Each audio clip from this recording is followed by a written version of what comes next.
Welcome guys, कैसे हैं? आशा है अच्छे होंगे। साथियों, हम पढ़ रहे हैं सी प्लस प्लस में कंस्ट्रक्टर्स को, जिसमें आज हम उसका आखिरी टाइप पढ़ने वाले हैं, कॉपी कंस्ट्रक्टर को। तो इसको जानने के लिए इस वीडियो में अंत तक बने रहिएगा, क्योंकि हम इसको एक बेहतरीन एग्जाम्पल के साथ समझने वाले हैं। नमस्कार साथियों, मेरा नाम है मनोज कुमार और आप देख रहे हैं कंप्यूटर ज्ञान गुरु चैनल। तो चलिए सीख लेते हैं। तो देखिए, कॉपी कंस्ट्रक्टर के लिए सबसे पहले हमको उसकी डेफिनेशन पता होना चाहिए, और कॉपी कंस्ट्रक्शन से पहले हमको कंस्ट्रक्टर की डेफिनेशन का पता होना चाहिए। इससे पहले आपने सीखा डिफॉल्ट कंस्ट्रक्टर और पैरामीटराइज कंस्ट्रक्टर। अब कंस्ट्रक्टर क्या होता है? सबसे पहले तो देखो, एक constructor is a special member function. ये एक स्पेशल मेंबर फंक्शन होते हैं जिनका नाम क्लास के नाम जैसा होता है, और जैसे ही कोई ऑब्जेक्ट या उसकी क्लास बनती है, ये अपने आप शुरू हो जाता है। अब डिफॉल्ट कंस्ट्रक्टर में कोई भी आर्गुमेंट नहीं पास होता, जबकि आपने पढ़ा पैरामीटराइज कंस्ट्रक्टर को, तो एक ऐसा कंस्ट्रक्टर जिसमें आर्गुमेंट होते हैं, पैरामीटराइज कंस्ट्रक्टर होता है। और कॉपी कंस्ट्रक्टर, भाई जब हमें किसी ऑब्जेक्ट के वेरिएबल को उसी समय, सेम समय में, यानी कि सेम टाइम किसी दूसरे ऑब्जेक्ट के वेरिएबल की वैल्यू के साथ इनिशियलाइज करने की जरूरत होती है, तो कॉपी कंस्ट्रक्टर का कॉन्सेप्ट इस्तेमाल होता है। ठीक है, यानी कोई भी एक ऑब्जेक्ट जो पहले से बना हुआ है, ठीक है, उस ऑब्जेक्ट की सारी वैल्यू जिनको आप एक नए ऑब्जेक्ट में कॉपी करना चाहते हैं।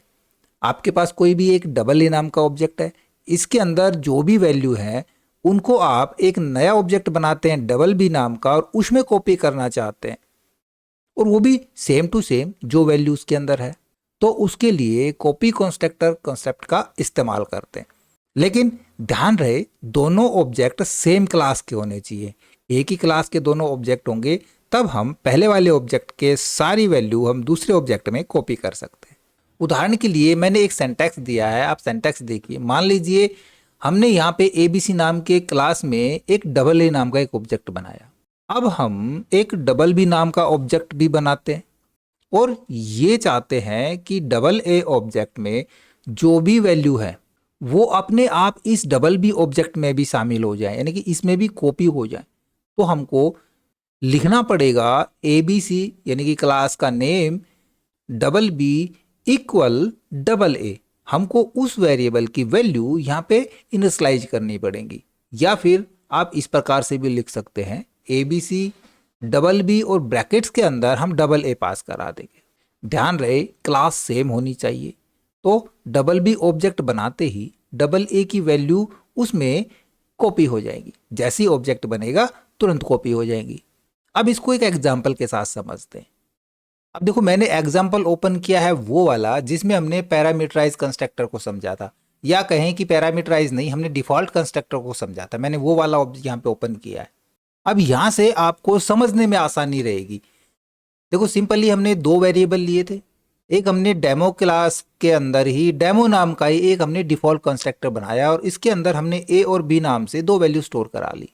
यदि आपने डिफॉल्ट कंस्ट्रक्टर को नहीं सीखा है तो हमारा इससे एक प्रीवियस वीडियो जरूर देखें। तो अब देखो, हमने इसका एक ऑब्जेक्ट बनाया डबल ए नाम का, डेमो क्लास के अंदर ऑब्जेक्ट है, और इसका डबल ए पुट डेटा हमने ले लिया। तो आउटपुट इसका 10 और 20 कैसे हो जाएगा भाई? डबल ए नाम का जब ऑब्जेक्ट बना है तो इसके अंदर इस क्लास की सारी चीज़ें शामिल होंगी। इस क्लास का वेरिएबल ए भी होगा, वेरिएबल बी भी होगा।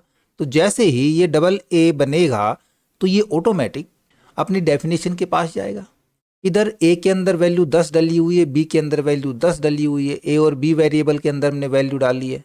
तो इसको अलग से कॉल कराने की जरूरत नहीं होती। जैसे ही डबल ए बनता है, ये बनते ही ऑटोमेटिक खुद ब खुद कॉल हो जाता है। अब जैसे हम पुट डेटा के पास जाएंगे, डबल ए पुट डेटा अपनी डेफिनेशन के पास जाएगा। यहाँ पे पुट डेटा के अंदर हमने आउटपुट दिया है ए इक्वल ए की वैल्यू और बी इक्वल बी की वैल्यू। तो आउटपुट हमारा जो वैल्यू ए में थी वो प्रिंट हो जाएगी ए के अंदर, और बी में थी वो बी पे प्रिंट हो जाएगी। अब मैं इस वेरिएबल की वैल्यूज को कॉपी करना चाहता हूं दूसरे वेरिएबल के अंदर, तब हम यहाँ पे कॉपी कंस्ट्रक्टर भी बनाएंगे। जैसे हमने यहाँ पे एक डेमो नाम का एक बनाया हमने डिफॉल्ट कंस्ट्रक्टर, और इसके तुरंत बाद यहाँ पे हम एक और बनाएंगे, और ये भी डेमो नाम से ही बनेगा, और इसके अंदर हमको उस ऑब्जेक्ट को देना पड़ेगा, लेकिन डायरेक्ट नहीं देंगे। क्यों नहीं देंगे मैं बताता हूँ। यहाँ पे हमने डेमो नाम के अंदर मैं करता हूँ M% के साथ कोई भी एक जेड नाम का हम वेरिएबल ले लेते हैं, कोई भी वेरिएबल ले ले तो ले सकते हो किसी भी नाम का। अब आप ये सोचोगे कि यहाँ पे जेड नाम का वेरिएबल हो गया। देखो यदि हम यहाँ पे n% नहीं लगाते हैं तो क्या होगा, ये यहीं से कॉल हो जाएगा। बट अब हमने यदि यहाँ पे n% लगाया है तो ये एक नया ऑब्जेक्ट नहीं बना है, ये उसी ऑब्जेक्ट के लिए बनाया गया है जो यहाँ पे हमने डबल ए दिया है। इसी ऑब्जेक्ट के लिए ये ऑब्जेक्ट बनाया और इसलिए हमने यहाँ पे एंड लगाया। M% का मतलब होता है कि हम इसको मना कर रहे हैं कि कोई नया ऑब्जेक्ट नहीं बनेगा, ठीक है ना। ये कोई नया ऑब्जेक्ट नहीं बनेगा, ये M% का मतलब होता है यहाँ पे, बल्कि उस ऑब्जेक्ट को डिनोट करने के लिए एक रेफरेंस वेरिएबल यूज किया गया है, जो भी ऑब्जेक्ट हम यहाँ पे कॉपी करना चाहते हैं, राइट। इसका मतलब समझ में आएगा। चलो अभी हम इसको थोड़ा सा आगे बढ़ाते हैं। एक हमने लिया यहाँ पे अब पुट डेटा, फिर वॉइड के साथ हमने देखो ये क्लास को हमने यहीं क्लोज कर दिया और पुट डेटा को इसके बाहर डिफाइन किया, जिसके अंदर हमने सी आउट में ले लिया a इक्वल a की वैल्यू और b इक्वल b की वैल्यू। a के अंदर 10 है और b के अंदर 20 है, ठीक है। ये पहले से ही हमने चला के देख रखा है प्रोग्राम। अब इधर आते हैं, हमने इसको कॉल किया डेमो डबल ए को, एक डबल ए नाम का ऑब्जेक्ट बना। तो ये एक डिफ़ॉल्ट कंस्ट्रक्टर है तो इसको कॉल कराने की ज़रूरत नहीं है और ये खुद ब खुद कॉल हो जाता है। और यहाँ से हमने इसके लिए ले लिया double A dot put data, तो इसकी वैल्यू प्रिंट हो गई। अब मैं चाह रहा हूँ यहाँ पे एक और कंस्ट्रक्टर बनाना, कॉपी कंस्ट्रक्टर, तो उसके लिए मैं फिर से यहाँ पे करूँगा डेमो, क्योंकि देखो क्लास मैंने कहा सेम होनी चाहिए। डेमो के अंदर मैं एक डबल बी नाम का बनाता हूँ। तो अब देखो यहाँ पे डबल बी बनाने से कुछ नहीं होगा, ये एक अलग ऑब्जेक्ट होगा। अब इस ऑब्जेक्ट को ऑटोमेट सेम ये वैल्यू उठाने के लिए हम यहाँ पे दो तरीके से यूज कर सकते हैं। या तो हम इक्वल डबल ए यहाँ पे पास कराएं, या फिर हम यहाँ पे ब्रैकेट्स के अंदर डबल ए पास करा देंगे। तो क्या होगा, ये डबल ए की जितनी भी जो भी वैल्यूज है वो सेम टू सेम कॉपी होके डबल बी के अंदर आ जाएंगी। लेकिन कैसे आ जाएंगी, देखो डबल ए के अंदर तो उस क्लास की सारी चीज़ें होती है, लेकिन अभी इस ए के अंदर उस क्लास की सारी चीज़ें नहीं है, क्योंकि हमने एक देखो रेफरेंस वेरिएबल बनाया था, है ना।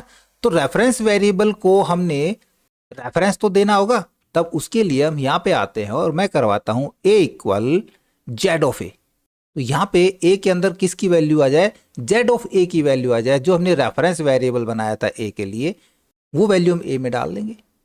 क्लियर, बस इतना काफ़ी है। और यहाँ पे हम दे देंगे double B dot put data, तो इसका रिजल्ट क्या आएगा, इसका भी सेम ही रिजल्ट आएगा, क्योंकि डबल ए के अंदर जो वैल्यू है वही तो अब डबल बी के अंदर आ गई, और डबल बी में भी सेम वैल्यू आ गई, तो हमारा सेम प्रिंट होना है।